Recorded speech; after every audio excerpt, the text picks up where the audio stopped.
विमल पोलो जुबा केसरी, हर पल मनाओ केसरी त्योहार।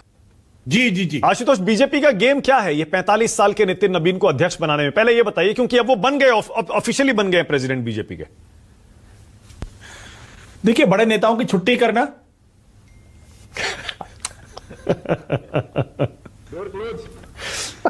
देखिए, महत्वपूर्ण ये नहीं है कि नितिन नवीन जी पार्टी के अध्यक्ष बने हैं। महत्वपूर्ण यह है कि क्या वो इंडिपेंडेंटली फैसले कर सकते हैं या नहीं कर सकते। सबसे बड़ी बात यह है। हाँ। सबको मालूम है कि 2014 के बाद से सिर्फ दो ही लोग बैठ के फैसले करते हैं, अध्यक्ष कोई भी हो, इससे कोई फर्क नहीं पड़ता। तो चाहे वो उनकी उम्र 45 साल हो, मैं तब उनको क्रेडिट देता है जब वो इंडिपेंडेंटली भारतीय जनता पार्टी को चलाते, इंडिपेंडेंटली भारतीय जनता पार्टी के ऑफिस बेयरर्स को सेलेक्ट करते, मुख्यमंत्रियों के चुनाव में उनकी भूमिका होती, और जो आने वाले 5 राज्यों के चुनाव है उसकी जीत और हार का शहरा उनके माथे पर बंधता।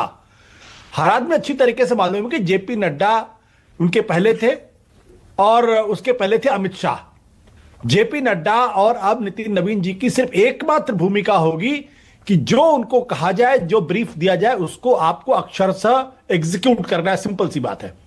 जब अमित शाह पार्टी के अध्यक्ष थे तब अमित शाह के पास वो ऑटोनॉमी थी कि वो अपने बल पे फैसले कर सकते थे, क्योंकि वो नरेंद्र मोदी जी के सबसे खास लोगों में है, इसलिए, और सबसे डायनेमिक अध्यक्ष भी थे। भारतीय जनता पार्टी के जो चंद बहुत डायनेमिक अध्यक्ष थे उसमें अमित शाह भी थे। और यह बहुत जरूरी होता है कि अमित शाह और नरेंद्र मोदी के बीच में एक जबरदस्त इक्वेशन थी। तो भले ही नितिन नवीन आज की तारीख में पार्टी के अध्यक्ष बने, लेकिन सबको मालूम है कि भारतीय जनता पार्टी के अघोषित अध्यक्ष 2014 से शाह ही है। हाँ। दूसरा कोई नहीं। लेकिन आशुतोष, लेकिन आप ज्यादती करते हैं जब आप ये कहते हैं कि सिर्फ बीजेपी में ऐसा होता है। भाई, कांग्रेस में भी तो होता है। वहां कौन सा खड़गे जी फैसले लेते हैं?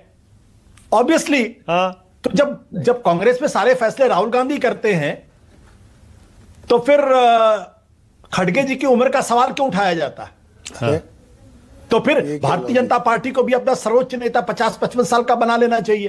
देखिए, ये तर्क काम नहीं करता। काम करता है कि पार्टी के लोगों का भरोसा किसमें है। आज की तारीख में भारतीय जनता पार्टी का भरोसा नरेंद्र मोदी में है और नरेंद्र मोदी जी का भरोसा अमित शाह में है। हाँ। तो दोनों व्यक्ति जो फैसले करते हैं उसको पार्टी के अध्यक्ष को लागू करना होता है। कांग्रेस पार्टी कमजोर है जैसी भी है, कांग्रेस पार्टी के लोगों का भरोसा राहुल गांधी में है, और इसलिए अध्यक्ष कोई भी इससे बहुत ज्यादा फर्क नहीं पड़ता। लेकिन एक बात सच है कि कांग्रेस पार्टी को इस बात का फायदा जरूर मिलता है कि इतने 50 साल की राजनीतिक जीवन वाला व्यक्ति पार्टी के अध्यक्ष के पद पर है, तो बहुत सारे लोग सम्मानतः उनके सामने नतमस्तक रहते, कोई बहुत ज्यादा ऊंचा नहीं करते। दूसरी बात क्या, उनके दलित होने का भी फायदा कांग्रेस पार्टी को होता है।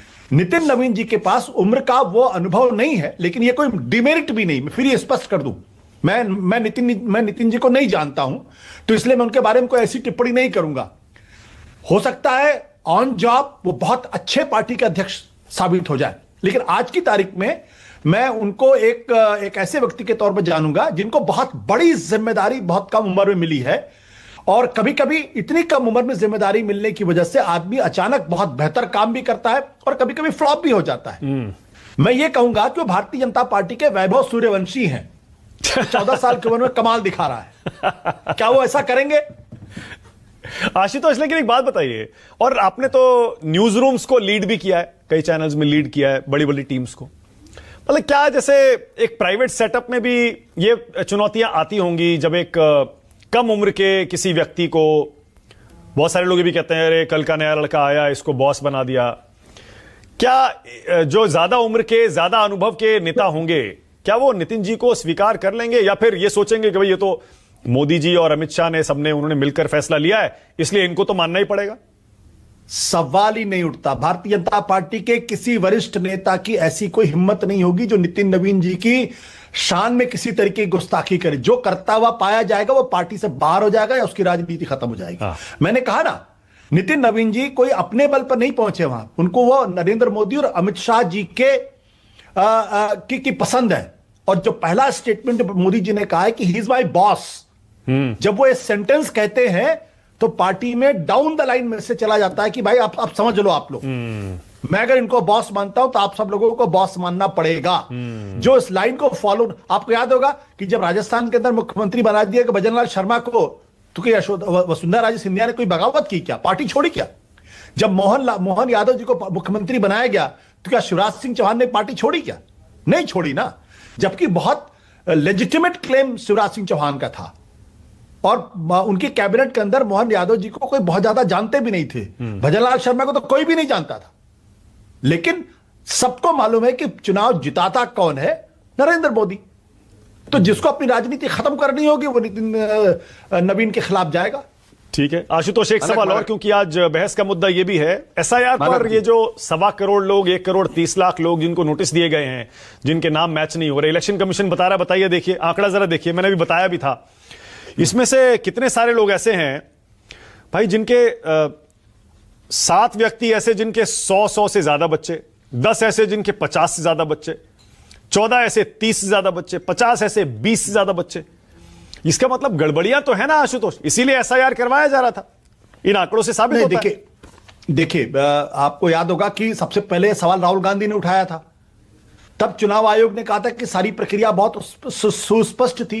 भाई राहुल गांधी ने भी तो यही कहा ना कि ब्राजीलियन मॉडल 200 जगह पे क्यों दिखाई पड़ रही वहां पे, यही तो बात की थी। नहीं, लेकिन एसआईआर तो उससे पहले से शुरू हो गया था आशुतोष। नहीं, मैं जो बात कहने की कोशिश कर रहा हूं कि क्या उसकी कोई जांच, देखिए इसकी जांच पड़ताल होनी चाहिए। मैं जो कहना चाहता हूं बार बार, चाहे राहुल गांधी ने भी जो आरोप लगाया, या उन लोगों की पहचान होनी चाहिए जिन्होंने एक आदमी के मर गया है या कुछ भी है, 200 पिताओं के नाम एक आदमी के नाम पर डाले जा रहे हैं। कौन लोग इस तरीके की हरकत कर रहे थे? क्या उनको आइडेंटिफाई किया जाएगा? क्या वो बीएलओ के स्तर पे थे? क्या वो किसी राज्य के स्तर पे थे? क्या चुनाव आयोग के यानी बहुत बड़े पैमाने पर अनियमितता थी, ये तो इलेक्शन कमीशन ने मान लिया। तो अगर अनियमितता थी तो क्या उन लोगों के खिलाफ कोई कार्रवाई होगी जो इस तरीके की गड़बड़ियां कर रहे थे या रास्ता खोल रहे थे राजनीतिक पार्टियों के लिए चुनावी प्रक्रिया को मैनिपुलेट करने का? इस पर चर्चा नहीं होती। देखिए एक बार कार्रवाई अगर हो जाएगी तो हर आदमी, हर बीएलओ अलर्ट हो जाएगा, फिर दोबारा इस तरीके की हरकत नहीं होगी। मैं जो कहना चाहता हूं कि यही प्रश्न तो राहुल गांधी ने उठाया था ना, उस पर कार्रवाई क्यों नहीं हुई? जांच क्यों नहीं हुई? होनी चाहिए।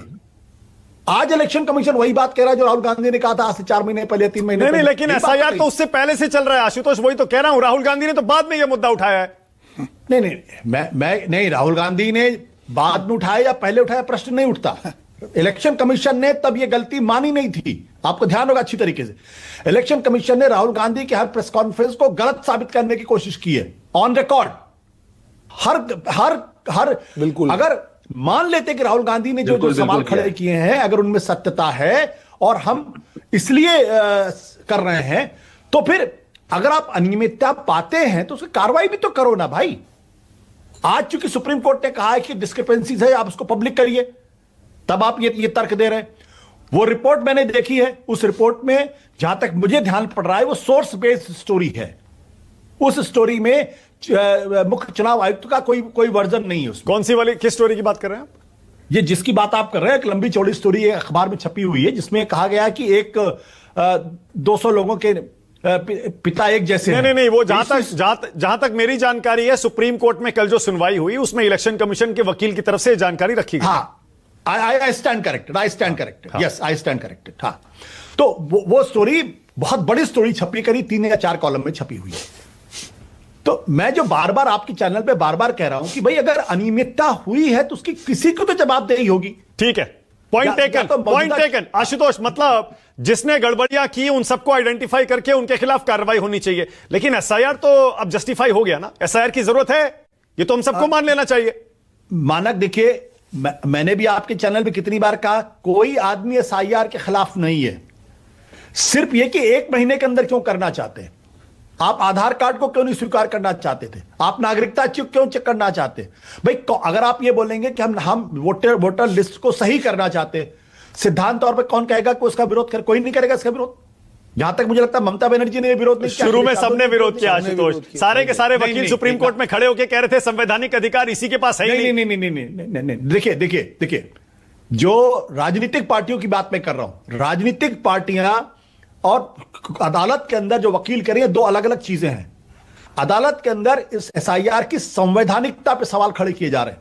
राजनीतिक पार्टियों ने यह कहा है कि यह जो एसआईआर किया जा रहा है दरअसल बैकडोर से वोट चोरी की कोशिश की जा रही है। लेकिन कोई किसी पॉलिटिकल, अगर कोई पॉलिटिकल पार्टी हो तो मुझे बता दीजिएगा जिसने एसआईआर पर से का विरोध किया हो।